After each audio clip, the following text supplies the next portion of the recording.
The funeral service had just ended, and people were filing out of St. Mary's Cathedral into the gray October afternoon. I stood beside Dad's casket, accepting condolences from family and friends, when my Uncle Robert approached me with that familiar smirk I'd grown to despise over the years. "Alexandra," he said in a low voice, placing his hand on my shoulder with fake sympathy. "I need to speak with you privately about your father's affairs." I followed him to a quiet corner of the church, where my cousins Bradley and Jennifer were waiting with their lawyer, a thin man named Harrison Webb. Uncle Robert cleared his throat and glanced around to make sure no one else could hear. "Alexandra, I know this is difficult timing, but we need to discuss the will. Your father made some significant changes in his final months." "What kind of changes?"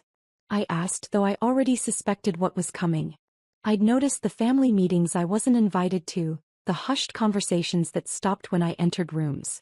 "Well," Robert continued, his voice taking on a patronizing tone, "your father was very concerned about your lifestyle choices.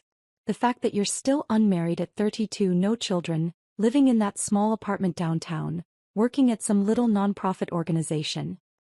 He felt," Jennifer added with false concern, "that you weren't ready for the responsibility of managing substantial family assets. You know how practical Uncle William always was about business matters." Bradley nodded solemnly.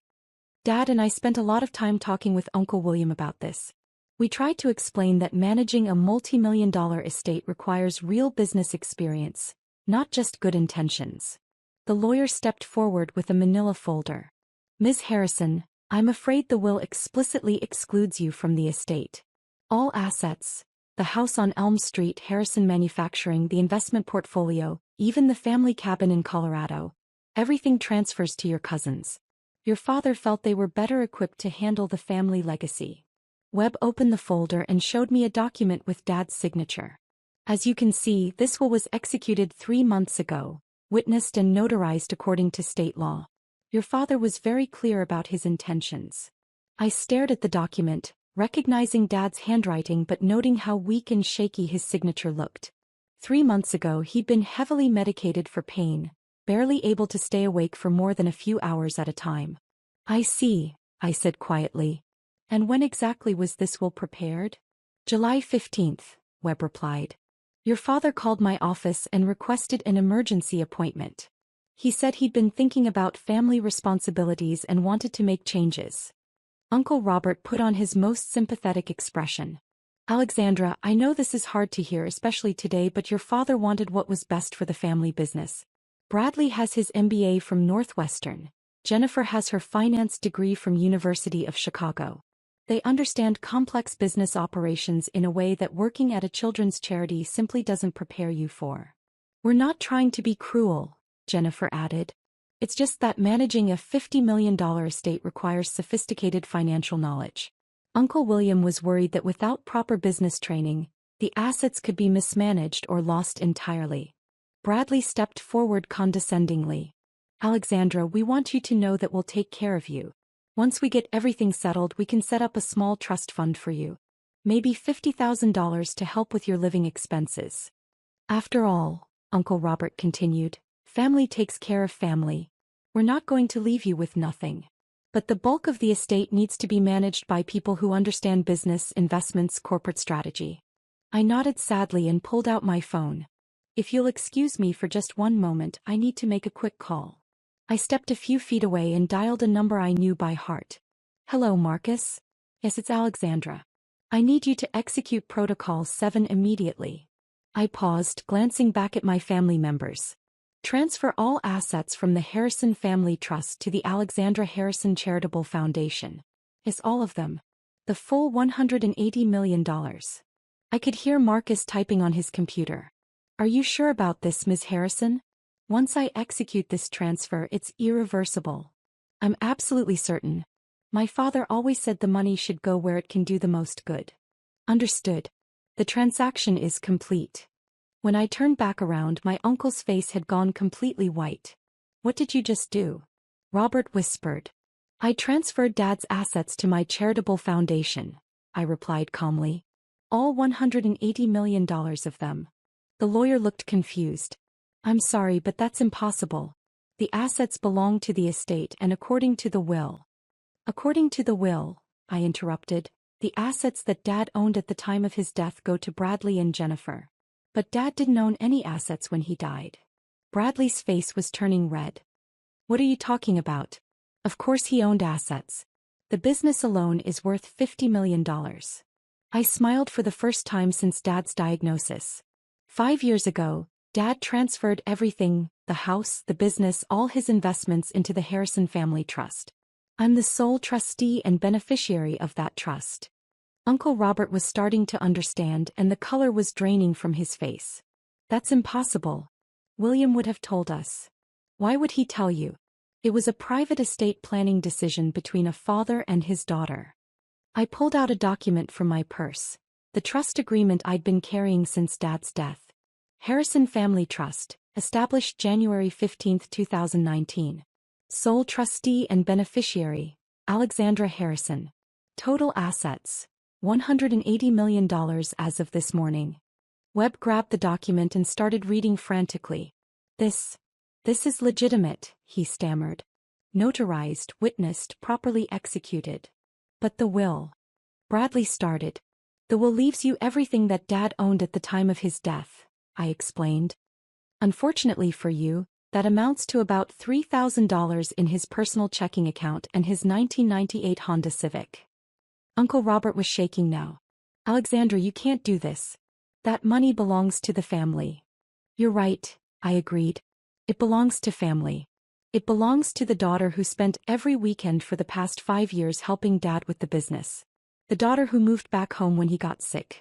The daughter who held his hand every night in the hospital for the past 3 months. But we're family too. Jennifer protested. Really? When was the last time any of you visited Dad?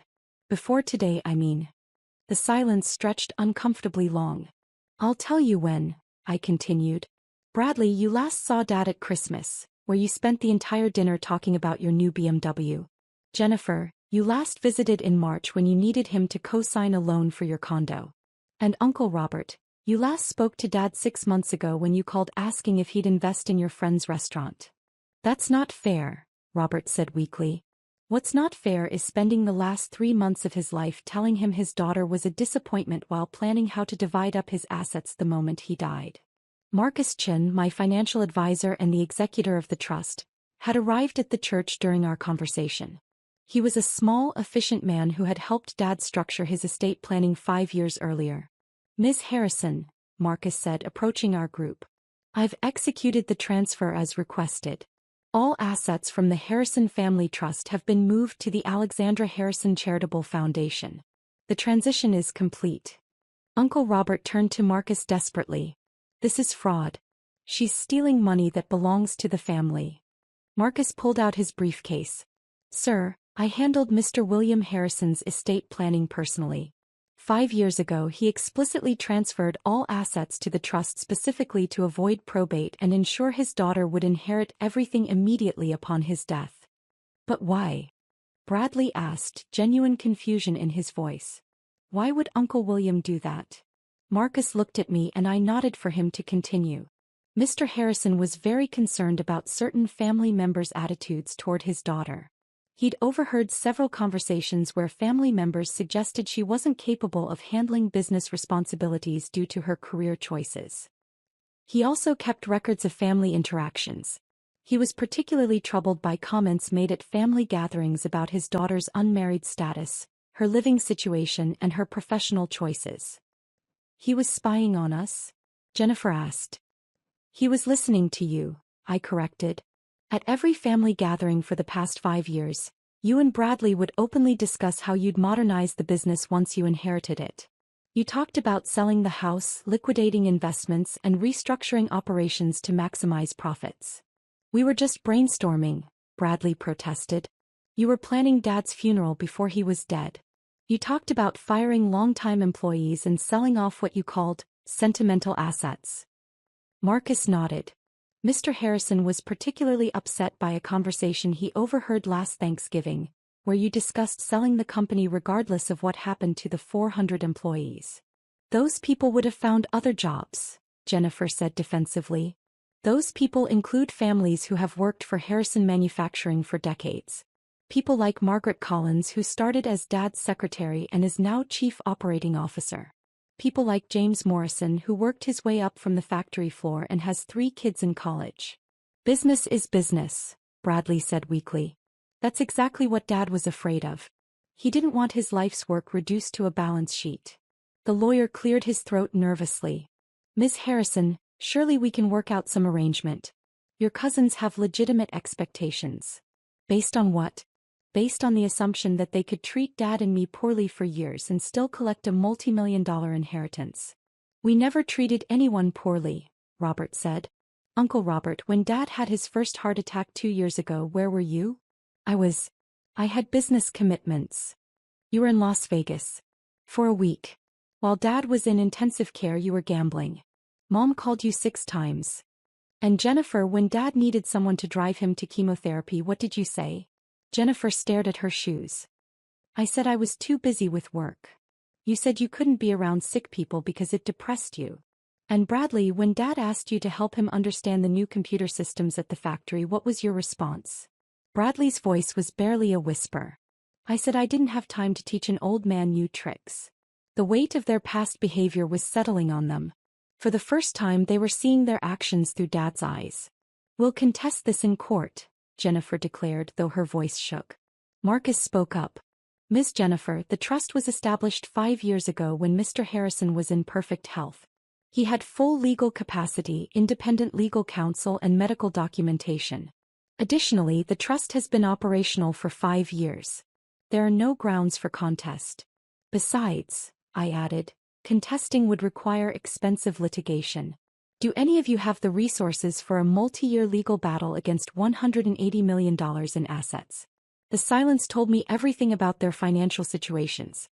Dad had known exactly what he was doing. He'd watched his brother and nephews spend money they didn't have, assuming they'd eventually inherit his wealth. He'd seen them treat me like a failure because I chose nonprofit work over corporate success. What they didn't know was that my little nonprofit job was actually as executive director of the largest children's charity in the state, with an annual budget of $25 million. I had an MBA from Wharton and 15 years of experience managing complex organizations. Dad knew exactly how capable I was. There's something else you should know, I said. Dad's business has been struggling for the past 2 years. The industry changed, competitors moved in, and Dad was too sick to adapt quickly enough. Bradley perked up. So, we can turn it around. Actually, you can't. Because 6 months ago I orchestrated a merger with Pinnacle Industries. Harrison Manufacturing no longer exists as an independent company. Uncle Robert's eyes widened. You sold the family business? I saved the family business. Dad was looking at bankruptcy within 18 months. The merger preserved 350 of the 400 jobs and generated $30 million in cash, which is now part of the trust assets. Marcus nodded. The merger was Ms. Harrison's idea, but Mr. Harrison approved every detail. She spent months analyzing the company's position and negotiating terms that would preserve jobs. You had no right. Jennifer screamed. I had every right. As trustee, I'm responsible for preserving assets. Dad asked me to handle the merger because he was too weak to manage it himself. So let me understand, the lawyer said slowly. The business that was supposedly being left to your cousins was actually sold 6 months ago? Merged. And yes, the proceeds are part of the trust assets that have now been transferred to my foundation. Bradley was starting to understand. So we get nothing? You get exactly what Dad wanted you to have. The same consideration you showed him. Uncle Robert made one last desperate attempt. Alexandra, be reasonable. We're family. Surely there's something we can work out. I looked at these people who had spent years treating me like a disappointment, who had excluded me from family discussions, who had planned Dad's estate while he was still alive. You're right. We are family. And family should look out for each other. Hope flickered in their eyes. That's why I'm offering each of you a job at the Alexandra Harrison Charitable Foundation. Entry-level positions. Bradley, you can work in accounting. Jennifer, we have an opening in donor relations. The pay is $35,000 per year to start. The horror on their faces was almost comical. You're offering us jobs? Jennifer sputtered. We have graduate degrees. And now you'll have the opportunity to use them in meaningful work helping disadvantaged children. Dad always said that true success comes from service to others. This is ridiculous, Bradley said. We're not going to work for you. That's your choice. But those job offers represent the only inheritance you'll be receiving from Dad's estate. Marcus checked his watch. Miss Harrison, we should head to the reception. People are expecting you. I turned to leave, then stopped. By the way, the house on Elm Street? Dad transferred that to the trust 3 years ago. Uncle Robert, you have 30 days to find new arrangements. Uncle Robert had been living rent-free in Dad's house for 2 years. You can't throw us out, he protested. You're welcome to apply to rent the property at market rate, which is $4,500 per month. As Marcus and I walked toward the reception, I could hear them arguing frantically behind us. You handled that well, Marcus said quietly. Your father would be proud. I hope so. I've been dreading this conversation for months. He knew they'd react this way. That's why he wanted the trust structured to protect you from challenges. The reception was being held at the Riverside Country Club, which Dad had also quietly transferred to the trust. As I moved through the crowd, accepting condolences and sharing memories, I reflected on the conversation that had started all of this 5 years ago. Dad had called me into his office and closed the door. Alexandra, I need to ask you something important. Do you want to inherit my business and assets? I'd been surprised by the directness. Dad, I hope you're planning to be around for a long time. I am, but I'm also a realist. I'm 68, I've had 2 heart attacks, and I need to plan for the future. So I'm asking, do you want to be responsible for everything I've built? I'd thought about it seriously. I'd be honored. It won't be easy. The business needs someone smart and dedicated to guide it through changing times. My brother and his kids think it's just a money machine, but it's 400 people's livelihoods. I understand the responsibility. And there's something else. If I leave everything to you in a traditional will, they'll contest it. They'll claim you manipulated me, or that I wasn't in my right mind, or that you're not capable because you work in nonprofit. So what do you suggest? We set up a trust. Transfer everything now, while I'm healthy and sharp. You become the trustee and beneficiary. When I die, there's nothing to contest because you'll already own everything. Dad, are you sure? That's a lot of trust to place in someone. He'd smiled. Alexandra, you're the only person in this family who never asked me for money. You're the only one who chose a career based on helping others. You're the only one who visits me because you want to spend time with me, not because you need something. But Uncle Robert and the cousins will inherit exactly what they deserve based on how they've treated me and this family. Now, 5 years later, Dad's plan had worked perfectly. The trust had protected his assets, ensured his wishes were carried out, and prevented the family fighting that would have destroyed everything he'd built. 3 hours later, as the reception was winding down, Uncle Robert approached me one final time. Alexandra, I want to apologize for how we handled things today. We were upset and said things we didn't mean. I appreciate that, Uncle Robert. I've been thinking about your job offer. Maybe it would be good for Bradley and Jennifer to learn about charitable work. I smiled. The positions are still available if they're genuinely interested. And the house on Elm Street, perhaps we could work out some arrangement? Market rate rent, 1-year lease, first and last month due at signing. If you're interested, have your attorney contact Marcus. Robert nodded reluctantly. I suppose we don't have much choice. Uncle Robert, you always have choices. Dad made his choices based on how people treated him. I'm making mine the same way. 6 months later, the transformation had been remarkable. Bradley had taken the accounting position and discovered a genuine aptitude for nonprofit financial management. Jennifer had started reluctantly in donor relations but gradually began to understand the satisfaction that comes from connecting donors with meaningful causes. Uncle Robert had surprised everyone by approaching the facilities management position with unexpected diligence.